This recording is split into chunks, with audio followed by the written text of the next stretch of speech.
মাথার মধ্যে বাংলাদেশ ফ্ল্যাগ বান্ধিয়া আমার ছেলে মিছিল গেছে। আমি মনে করছি তো আমার ছেলে মনে হয় আত্মীয় বাবা বলে মারছে। সন্তানের মৃতদেহ দেখতে একজন বাবার কাছে কেমন লাগে যা শুধু একজন বাবাই জানেন। আর সেই অনুভূতি প্রকাশ করতে গিয়ে সম্রাট শাহজাহান বলেছিলেন, পৃথিবীর সবচেয়ে ভারী বস্তু নাকি পিতার কাঁধে সন্তানের লাশ। হয়তো সেই হতভাগ্য পিতার মধ্যে একজন হচ্ছেন পাবেলের বাবা। মৃত্যুর আগে অর্থাৎ বৈষম্য বিরোধী ছাত্র আন্দোলনে যাওয়ার পূর্বে নিজের গর্ভধারিণী মায়ের সাথে প্রায় 1 ঘন্টা কথা বলেন পাবেল এবং মাকে বলেন, মা তোমার 3 সন্তান, আমি এক সন্তান শহীদ হলে কি আর হবে। গল্প এখানেই শেষ নয়। আমরা জানতে চাই সেদিন আসলে পাবেলের সাথে কি হয়, কে বা কারা তাকে গুলি করে। আমার ছেলে মারা গেছে সিলেট কোতোয়ালি থানার সামনে। লাস্ট মিছিলের সময় আমার ছেলে মাথার মধ্যে বাংলাদেশ ফ্ল্যাগ বান্ধিয়া আমার ছেলে মিছিল গেছে।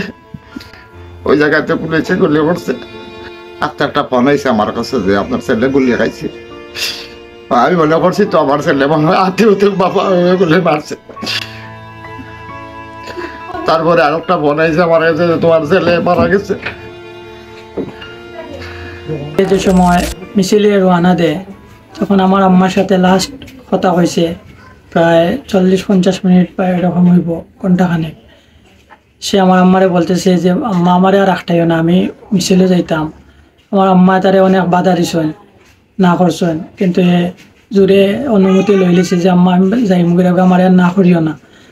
আমার আম্মা অনেক বাধা দেওয়ার পরে কইছে যে আমি যদি একজন মারা যাই এই আন্দোলনে গিয়া, তাইলে তো তোমার আরো 3 ফুয়া আছেন, তুমি অত চিন্তা কেন করো, এই কথা কইয়া সে মানে বিদায় লিয়া গেছে। কি আমার আম্মায় বুঝতেও পারছেন না, আমরা কেউ বুঝতেও পারছি না সে এইভাবে যাইব কি।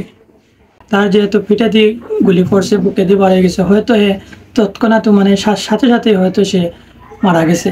যারা নিয়ে আইসেন তারা দেখছেন, প্রত্যক্ষদর্শীরা যারা রাস্তা দিয়ে দেখছেন তারা দেখছেন যে সে আর মানে কোনো নাই আর কি, তার কোনো সেন্স নাই বা কিছু নাই।